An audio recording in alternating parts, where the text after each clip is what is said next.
Poltergeists have been recorded throughout human history. Debate still continues about what exactly they are. Some believe that the genuine manifestations of the spirit of formerly deceased persons. In some cases, poltergeists are able to communicate through writing or the use of a Ouija board.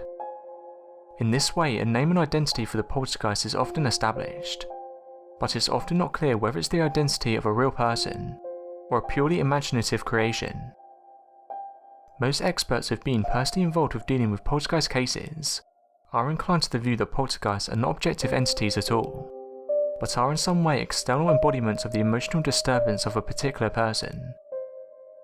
Typically, activity around poltergeist centres around individuals that are younger. They usually focus on one individual rather than a family, although the events do of course affect the entire household. To begin with, poltergeist hauntings may seem similar to regular hauntings, but what sets them apart is the aggressive nature of the haunt. Real poltergeist activity tends to include violence against the individuals in the property, and poltergeists have been known to inflict scratches and bites. Levitation, electrical problems and strange smells have also occurred. The Esther Cox case is a very peculiar case. It's a case filled with mysterious paranormal phenomena, deep psychological trauma and what a person's state of mind under severe stress can do. Esther shared a house with her sister Olive. Olive was married to Daniel Teed and lived together with their 2 children, Esther's 2 siblings and Daniel's brother. Although it had plenty of rooms, the house would at times become even more crowded, as Olive and Daniel rented out some of the rooms for extra cash. It wasn't until a traumatic event that the residents of the house began to see and hear strange phenomena. Shortly after her attack, she began developing severe fevers which at times were accompanied by strong seizures. This was unusual for Esther as she was always a healthy child. One night Esther was getting into bed, a bed she shared with her sister Jenny. It was late at night and Olive and Daniel were in the living room talking away into the night. A sudden deafening scream made them jump to their feet. Bursting into the room, they encountered the terrified sisters cowering in the corner. Apparently, both were witnesses to strange movements under the blankets. The girls told how there seemed to be something crawling underneath the blankets. It was big enough to scare them out of the bed.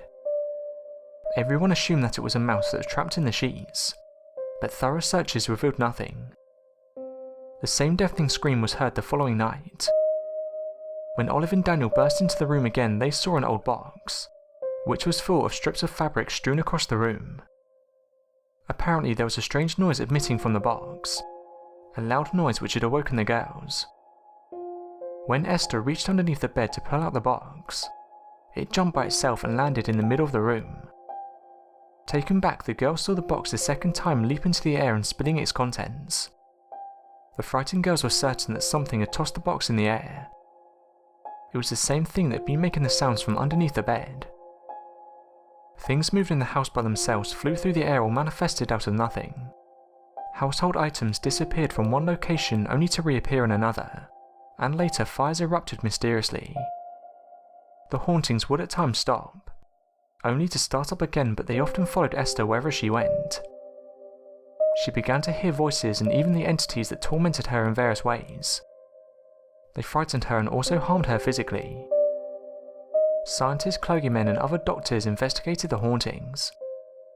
A well-known reverend visited and witnessed a bucket of cold water on the kitchen table appear to boil. A Baptist clergyman, Dr. Edwin Clay, defended Esther after investigating and drawing the conclusion that she was not causing the manifestations herself. Dr. Clay spoke about the authenticity of the case at many lectures, where crowds of people gathered to listen.